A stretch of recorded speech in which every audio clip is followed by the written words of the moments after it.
Olá, meus queridos. No dia 27 de fevereiro de 1967, o Paul abriu o jornal Daily Mail, leu a notícia de uma garota que havia abandonado a casa dos pais e o pai estava reclamando no jornal. Por que ela foi embora? Tinha tudo aqui em casa de bom para ela. Por que ela partiu?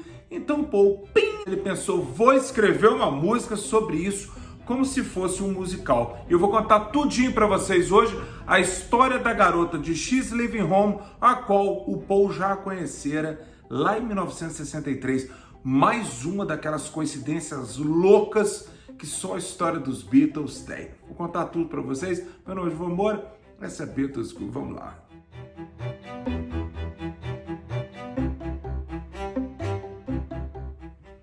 Olá, meus queridos. Primeiro que eu quero agradecer imensamente, mas imensamente, o carinho que vocês têm por mim, que eu vi agora pelas vendas do meu livro, que já está pronto, mas ainda não está, ele vai chegar nas mãos dos fãs aqui da Beatles School em dezembro, né, desse ano. O livro é Liverpool dos Beatles, né? E foi um livro que eu escrevi com muito carinho, a pedido da Belas Letras, onde que eu discorro ali pela história de todos os lugares de Liverpool e as suas conexões com os Beatles, né? Então eu fiquei muito feliz, a Marilu também ficou muito feliz, que colocaram meu livro em primeiro lugar na Amazon, em diversas listas lá, música, disco, quem me dera, livros de rock, livros de referência musical, biografias e tudo mais. Ele tá ali, ele desce, vai para segundo, vai para primeiro, e também o tremendo sucesso que o Tune In do Mark Lewisohn, que também é da editora Belas Letras. Então, meus queridos, tudo que eu coloco a mão tem sucesso. Muito obrigado. Compre um livro, você pode comprar pela Amazon, mas na Belas Letras tem desconto, você digita lá Beatles School e tal, você vai ter um desconto. O livro já não é caro, tô falando meu, né? O livro já não é caro, então você vai ter mais um descontinho. Então ele vai sair baratinho para você se deliciar em dezembro com a chegada da Liverpool dos Beatles e também com Tune In. Mas vamos lá, meus queridos. Então, como eu contei para vocês, o Paul abriu o jornal, ele leu, ele falou assim, cara, vou escrever uma coisa sobre isso, né? Lá atrás, na época, lá em Liverpool, uma vez o Paul convidou o John, falou, velho, vamos assistir uns musicais e tal. Eles assistiram peças, West Side Story, Amor Sublime Amor, essas coisas tudo, mas o John achava aquilo uma preguiça, água com açúcar, uma coisa muito chata, muito conservadora. O John não gostava daquilo não, mas o Paul gostava, o Paul achava muito legal. Então ele se inspirou, essa lembrança que ele teve lá atrás, de criar uma história, criar uma canção baseada na história dessa menina que havia fugido de casa e tudo mais.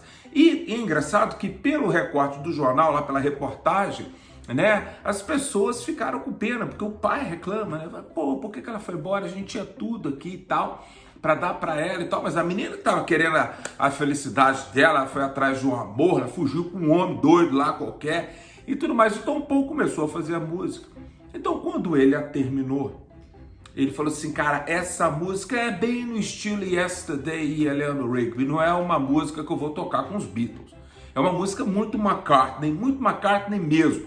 Mas o John veio com uma coisinha muitíssimo interessante. Ele começou a fazer o contraponto como se ele fosse os pais, enquanto o Paul estava cantando. O Paul contava a história, papapá, e o John fazia, e foi o John que fez essa parte, né? Essa é uma música realmente Lennon McCartney, onde que o Paul cantava, mas o John vinha com aquela parte, né, interpretando os pais. Mas aí depois que o Paul veio tudo certinho do jeito que ele queria, ele ligou para o George Martin e falou, George, meu querido, ó, nós vamos gravar, né? Eu preciso fazer o arranjo dessa música, já tá tudo na minha cabeça, mas eu preciso agora fazer o arranjo. Aí o George Martin, pasmem, virou pro Paul e falou assim, Paul, eu tô no meio de uma gravação com a Cilla Black. Meus queridos, o George Martin, ele fazia a produção da maioria dos artistas empresariados pelo Brian Epstein. E a Cilla Black era uma, e a Cilla Black já tinha ali algum sucesso. Todo mundo sabia muito bem, a Marilu comendo, todo mundo sabia, todos esses outros artistas, eles sabiam que a prioridade do George Martin era os Beatles, né?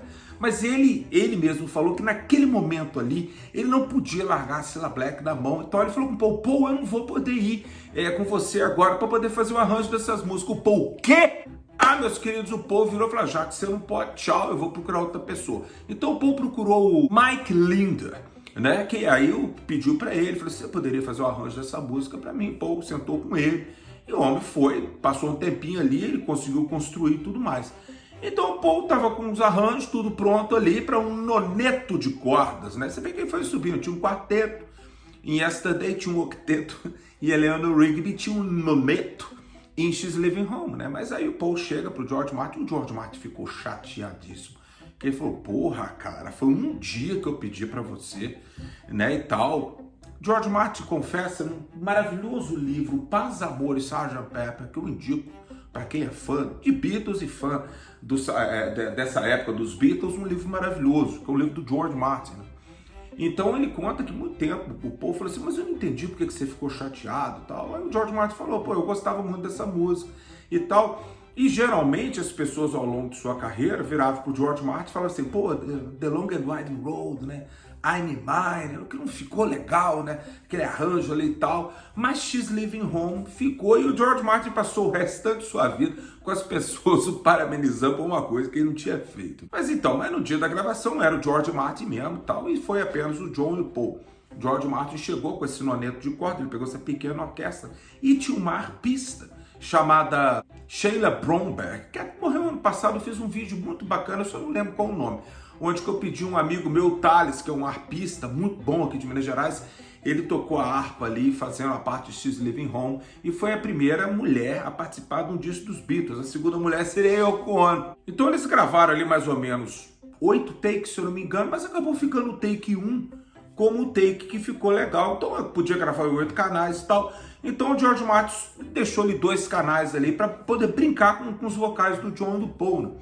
Então, como o George Martin viu a necessidade que o John e o Paul tinham que gravar juntos aquilo ali, ele jogou ali, né, uma coisinha, um eco na voz do John ali para ficar com aquela voz vinda do fundo, né, para ser o papel dos pais ali e tal. Então eles gravam e tal, e aí tinha que dobrar as vozes, mas aí os meninos já estavam cheios de sacanagem, eles já sabiam, em 67 eles já dominavam completamente as gravações. Então o John e o Paul, o George Ringo nem participaram, o John e o Paul cantaram, então não tem nenhum Beatle tocando em She's Living Home, meus queridos, é só um noneto de cordas com o John e o Paul cantando. Então no dia 17 de março eles finalizam tudo ali, era mais uma musiquinha pro Sgt. Pepper, mas agora vamos voltar numa coisa extremamente interessante. Em 1963, os Beatles participavam, já deve ter visto por aí, do Ready, Steady, Go, que a maioria deles foi dirigida pelo Michael Leatzenhawk, que seria o diretor lá depois de Let It Be, né, que vocês viram tanto ele no Get Back. Então, quando eles estavam lá, eles fizeram lá tocar as musiquinhas deles lá, era tudo em playback, aquela coisa toda. E aí tinha meio que um concurso, onde que 3 garotinhas, né, 3 adolescentes ali, elas iriam dublar uma música chamada Let's Jump on Your Dick. Não é isso não. Como é que é? Let's Jump the Broomstick, né? Que aí elas foram ali e tal, e a menina que ganhou, que ficou com a melhor dublagem, essa menina chamava Melanie Cole. E essa menina é a menina que estava lá no jornal em 1967, 5 anos depois que tinha fugido de casa. Muito tempo depois, a garota, quando ela escutou a música She's Living Home, e ela já tinha conhecido o Paul em 63, ela ficou espantada, ela falou, meu Deus, sou eu. O Paul fez uma música sobre mim, porque o Paul chegou a falar nos jornais na época que ele se inspirou na letra tirada de uma notícia, assim como o John se inspirou em A Day in the Life, tirando uma notícia ali do jornal, né? Então a garota ficou muito espantada, Melanie Cole, com a proximidade da história que o Paul criou, porque ele não tinha como saber da vida dela, com a realidade que era a vida dela, né, cara? Isso foi muito interessante para ela. Ela falou assim, cara, como que ele sabia, né? Então isso aí, meus queridos, foi mais uma coincidência absurda da história dos Beatles aí, de personagens que a gente tem. Então a garota de She's Living Home, ela existiu e, pasmem, ela conheceu os Beatles em 1963. Meus caros, espero que vocês tenham gostado da história de hoje. Um grande abraço para vocês.